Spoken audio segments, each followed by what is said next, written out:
네, 안녕하세요. 환율의 아침의 정명입니다. 지난주에 원화 환율이 급등하면서 상당히 혼란스러운 장세가 펼쳐졌었는데요. 오늘 환율의 아침에서 다양한 배경들에 대해서 짚어보도록 하겠습니다. 자, 우선 이번 주에 저희가 이제 짚어봐야 될 포인트는 첫 번째로는 시장이 왜 이렇게 이제 3월 인하론에 꽂혔을까? 그 부분이 왜 지난주에 뒤집어졌는지 그 내용을 분석을 해보고요. 두 번째로는 다보스 포럼에서 22위원들이 다양한 의견들을 내놨었는데 22 회의록과 관련해서 22 의견을 좀 정리를 해보도록 하겠습니다. 세 번째로는 연초에 원화가 주요 통화 대비 상당한 약한 모습을 보이고 있는데 그 다양한 배경들을 다시 한번 점검을 해보도록 하겠습니다. 네, 우선 이제 지난주 달러 지수를 한번 살펴보면요. 연초에 한번 급등을 했다가 그 전주에는 좀 소강 상태를 보였는데 지난주에 다시 급등을 했습니다. 연초에는 FOMC 의사록 때문에 한번 급등을 했고요. 지난주에는 연준 위원들의 발언, 그 다음에 소매 판매 호조라는 뉴스에 반응을 하면서 달러가 다시 한번 급등을 했습니다. 결국 지난주 흐름을 통해서는 연준이 3월에 금리를 인하할 것이란 인하론이 급격하게 후퇴를 하는 것이 확인이 된 한 주였다라고 볼 수가 있겠고요. 그 외에도 중동 지역의 지정학적 리스크도 달러를 지지하는 그런 요인으로 작용을 했습니다. 달러 지수는 전주 대비 0.86% 상승을 했고요. 연초 대비로도 1.9%가량 상승하는 그런 모습이었습니다. 그러다 보니까 이제 지난 12월 FOMC 이후에 달러가 하락했던 폭을 지금 다 일제히 만회하는 그런 모습으로 지난주에 마감을 했습니다. 우선 이제 지난주에 월러 의사 발언이 있었는데요. 워낙 이제 지금 파월 의장과 월러 의사 발언을 시장에서 가장 비중 있게 보고 있는데 월러 의사가 금리를 급하게 내릴 필요가 없다라고 얘기를 했습니다. 그러면서 이제 다른 연준 위원들처럼 조기 금리 인하 기대를 차단하는 그런 모습을 보이면서 국채 금리가 반등을 했고요. 지난주에 소매 판매뿐만 아니라 다른 지표들도 일제히 호조를 나타냈습니다. 소매 판매는 전월비 0.6%로 예상치 0.4%를 상회했고요. 그 외에도 주택 심리지수, 또 주간 실업수당, 미시건대 소비자 심리지수 일제히 예상치를 상회를 했습니다. 주간 실업수당은 20만 명을 하회했고요. 미시건대 소비자 심리지수도 21년 7월 이후 가장 최고치를 기록을 하는 모습이었습니다. 결국 지난 11월, 12월에 미국 금리가 가파르게 하락을 했던 그런 효과가 지금 현재 경제 지표의 개선으로 나타나고 있는 게 아닌가라고 이렇게 생각이 됩니다.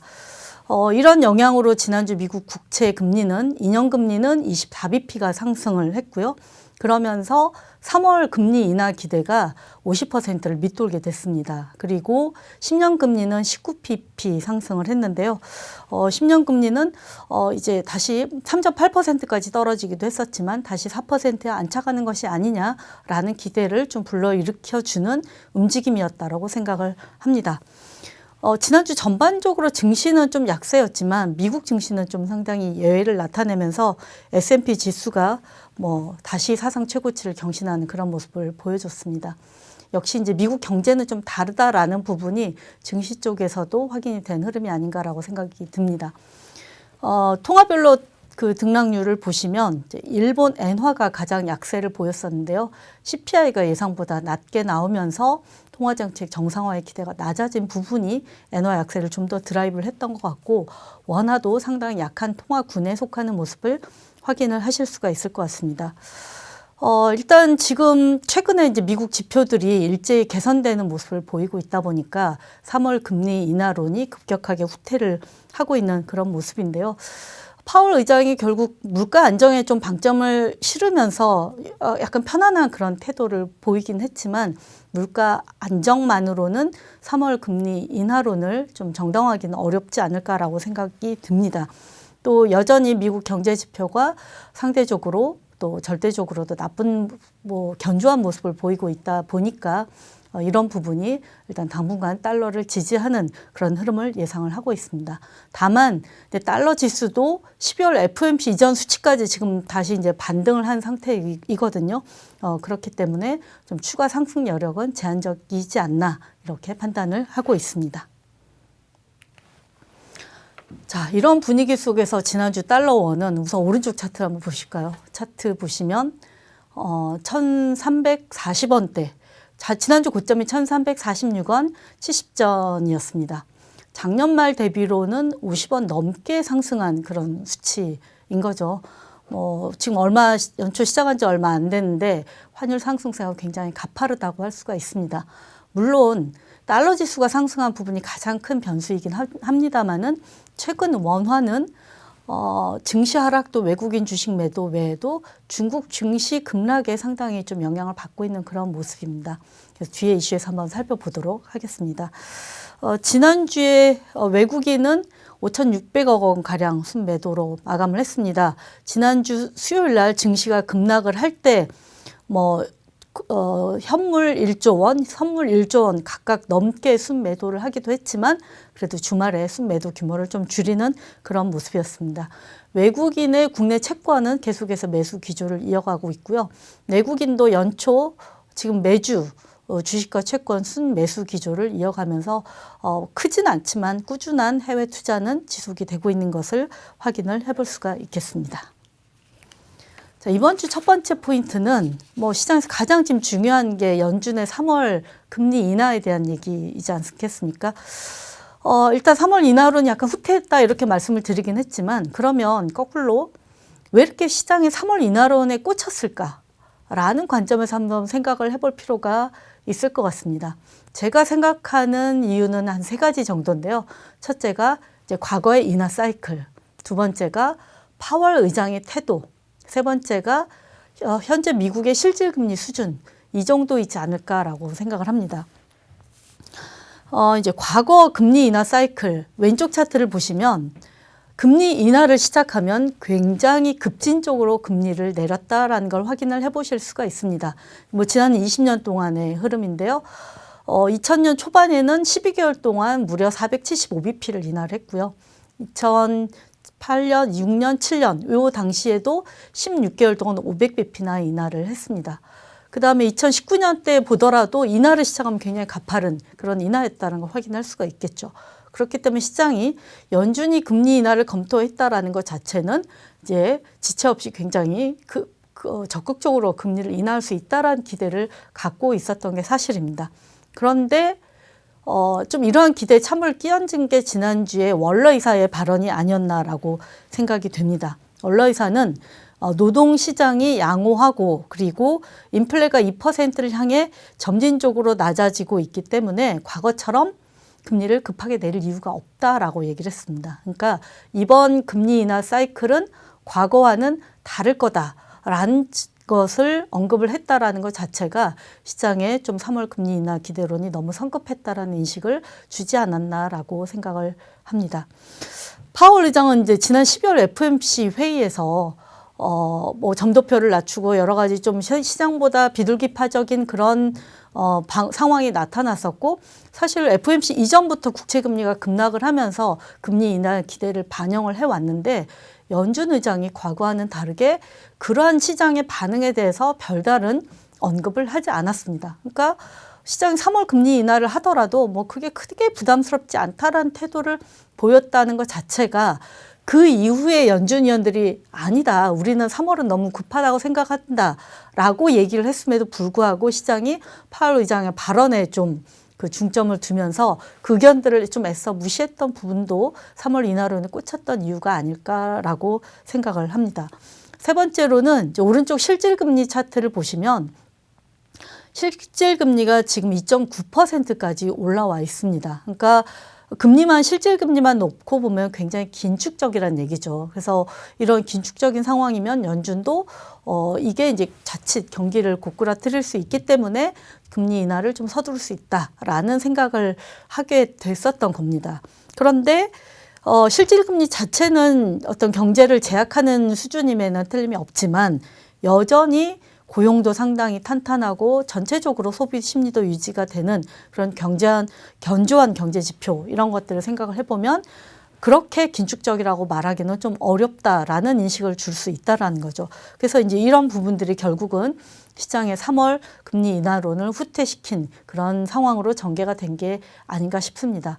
이제 앞으로 시장은 3월이 아닌 5월이나 6월쯤 어느 시점에 이 다음 시점에 그런 금리 인하 개시를 할 가능성을 놓고 계속해서 좀 경제 지표를 보면서 밀고 당기기를 할 가능성이 큰 그런 상황으로 예상을 하고 있습니다. 자, 두 번째는 ECB 얘기입니다. 이번 주 이제 ECB 회의가 예정돼 있긴 한데 사실 지난주에 워낙 많은 얘기들이 있었기 때문에 이번 ECB 회의에 어떤 시장의 충격 가능성은 굉장히 낮지 않나 이렇게 생각은 하고 있습니다. 지난주에 어떤 얘기들이 오갔냐면 ECB 위원들이 많은 발언들을 했는데 전체적으로 놓고 보면 빨라야 여름쯤에 금리 인하가 가능하다라는 얘기였고요. 오스트리아 중앙은행 총재 같은 경우는 연내 금리 인하도 어려울 수 있다라고 얘기를 했습니다. 그러면서 연준의 금리 인하 시계도 같이 좀 뒤로 미뤄지는 그런 영향을 주기도 했었는데요. 이거와는 별개로 지난주 ECB의 12월 회의록이 발표가 됐습니다. 근데 그 회의록에서는 뭐 통상적으로 하던 내용들이 많이 들어가 있었을 뿐만 아니라 좀 우리가 주목해야 될 부분이 시장의 과도한 기대가 인플레 완화 과정을 타설시킬 우려가 있다라는 내용이 들어가 있었습니다. 그러니까 ECB도 그렇고 연준도 그렇고 올해 금리를 인하할 시점이라고는 인식은 하고 있습니다. 근데 그 시기에 대해서는 아직 정해진 것이 없고 좀 더 상황을 지켜봐야 된다는 입장인데 시장이 이렇게 앞서서 과도한 기대를 하게 되면 그게 금리를 낮추고 금리를 낮추면서 다시 또 물가도 하락이 또 더뎌지고 경제 지표가 반등하는 그런 효과로 나타나면서 실제로 더 인하를 어렵게 만드는 그런 가능성에 대해서 경고를 했다라는 부분이 좀 상당히 주목해야 될 상황이 아닌가 싶습니다. 그래서 이러한 부분들이 지난주에 유로존 금리에 반영이 되면서 ECB의 금리 경로 기대가 거의 1회에서 1.5회 정도 상향 조정되는 그런 효과를 지난주에 나타냈었습니다. 그러면 이제 ECB도 예상보다 금리 인하가 더 늦어지겠네라는 인식 자체는 유로화를 지지하는 요인이라고 볼 수가 있습니다. 그렇긴 한데 이게 또 미국과의 차이점이 뭐냐면 오른쪽 그 PMI 차트에서 보듯이 유로존의 경제 상황은 여전히 상당히 좀 아주 지지부진합니다. 지금 유로존 PMI 같은 경우 제조업은 22년 중반에 50선을 내려선 뒤로 계속 지금 40 초반에 머무르고 있고요. 서비스업 PMI도 작년 후반에 50선을 밑돈 뒤로 계속 50선을 하회를 하고 있습니다. 그래서 유로존은 이렇게 경제 지표도 별로 경제 상황이 좋지도 않은데 금리 인하도 서두를 수 없는 아직 물가 목표의 격차가 있기 때문에 그런 점 때문에 금리 인하를 늦춘다면 금리 측면에서는 유로화를 지지하지만 이 성장률 측면에서는 유로존이 또 미국 대비 다소 좀 불리한 그런 여건이기 때문에 이 부분이 좀 유로화에는 부정적으로 작용하지 않을까라고 저희는 판단을 하고 있습니다. 자, 세 번째는 원화에 대한 얘기인데요. 지난주에 이제 환율이 무려 이제 연말 대비 51원 가까이 급등하면서 마감을 했죠. 그러면서 이제 급기야 외환 당국의 구두 개입, 그다음에 일부 언론에서는 실개입도 있었다라는 얘기가 전해지고 있습니다. 이렇게 이제 환율이 급등한 이유를 살펴보면 제가 이제 지난주 계속 말씀드렸던 것처럼 연초에는 계절적으로 달러 공급보다 수요가 많다. 이런 상황에다가 그런 상황에서 달러 강세가 나타나다 보니까 환율이 좀 상승에 더 민감한, 상승세에 민감한 모습을 보이고 있는데 여기에 이제 또 하나 변수를 작용을 하는 게 또 증시입니다.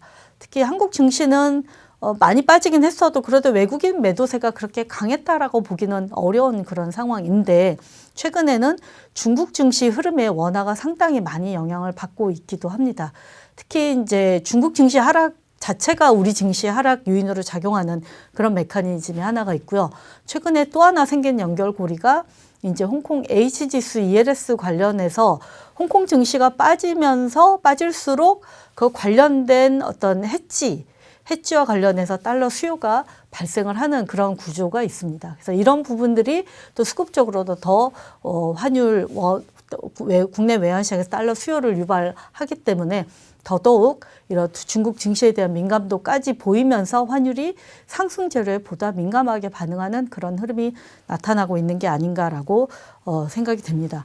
근데 사실 뭐 연초에 태영건설 이제 워크아웃 관련해서 이게 한국이 불안한 거 아니냐 이런 얘기가 나오기도 했지만 사실 CDS 프리미엄이나 외화 조달 시장 여건 보면 그렇게 큰 변동은 없습니다. 그래서 그거보다도 좀 대외적인 요인들하고 수급 상황이 더 큰 변수가 아니었나 이렇게 생각을 해봅니다. 근데 다만 이제 외환 당국 아까 이제 달러 원 차트에서 보셨겠지만 1,340원, 1,360원 요 레벨은 당국이 지난해에 좀 굉장히 적극적으로 환율을 방어했던 레벨입니다. 2022년에 환율이 1,400원을 넘어가는 그런 상황이 나타났었는데 요 레벨이 뚫리면 사실은 1,400원까지 좀 금방 도달할 수 있기 때문에 당국도 요 선에서는 좀 상당한 주의를 갖고 좀 시장을 관리할 가능성이 클 것 같고요. 지금 일단 연초에 홍콩 증시 때문에 더 원화가 민감한 모습을 보이긴 했지만 최근에 뭐 반도체도 괜찮고 선박 수주도 계속해서 좀 발생을 하고 있기 때문에 저희는 이제 외환 당국의 이 경계 레벨은 여전히 유효하지 않을까라고 이렇게 판단을 하고 있습니다. 자, 이번 주에는 그 연준이 이제 1월 30일 FOMC가 있잖아요. 그 회의 이전에 마지막 퍼즐인 PCE 물가가 발표될 예정입니다. 일단 PCE 물가는 전월 대비로는 소폭 상승할 걸로 예상을 하고 있고요. 하지만 전년비로는 3.2%에서 3.0%로 좀 내려올 것으로 예상을 하고 있습니다. 특히 이제 이번 주에는 블랙아웃 기간에 돌입을 했기 때문에 경제 지표에 시장이 좀 더 집중을 할 것으로 예상이 되는데요. 미국 같은 경우는 4분기 GDP 데이터, 그 다음에 내구재 수주, 개인 소비 지출, 개인 소득 등의 데이터들이 잇따라 발표될 예정이고요. 미국과 유로존의 그 PMI 지표도 발표가 예정이 돼 있습니다. 유로존은 전월 대비 좀 개선, 미국은 전월 대비 좀 하락할 것으로 예상이 되고 있는데 PMI에서는 특히 유로존의 지표가 좀 얼마나 반등의 힘을 발휘하느냐가 좀 시장의 하나의 관전 포인트가 되지 않을까 싶습니다. BOJ와 ECB 통화정책회의가 예정이 돼 있고 둘 다 정책을 동결할 것으로 예상을 하고 있습니다. BOJ 회의에서는 이제 BOJ 총재가 마이너스 금리의 부작용에 대해서 얼마나 불편해하는지 이 부분을 좀 주목을 해볼 필요가 있을 것 같고요. ECB 회의는 이제 지난주에 라가르드 총재를 포함한 여러 총재들이 많은 의견을 개진을 했기 때문에 여전히 앞으로 좀 금리나 시점에 대해서는 굉장히 신중하겠다라는 태도를 보일 것으로 예상을 하고 있습니다. 우리나라에서는 4분기 GDP가 발표될 예정이고요. 특히 이제 아까 말씀드렸듯이 중국 증시와도 상당한 높은 연동성을 나타내고 있기 때문에 국내 주식에서 외국인 동향, 그 다음에 중국 증시 동향도 같이 살펴봐야 될 것 같고요. 만약에 중국 증시가 좀 이번 주에 반등을 한다. 그러면 달러 원에도 상당히 여유가 생길 수 있는 그런 재료로 작용할 수 있으니까 그런 관점에서 같이 살펴보시면 좋을 것 같습니다. 자, 제가 이번 주에 준비한 내용은 여기까지입니다. 다음 주는 저희가 이제 스튜디오 공사 관계로 인해서 한 주 건너뛰고 2월에 다시 찾아뵙도록 하겠습니다. 지금 이번 주 내내 한파가 예고가 되어 있기 때문에 다들 건강 유의하시고 2월에 다시 건강한 모습으로 찾아뵙겠습니다. 환율의 아침 정미영이었습니다.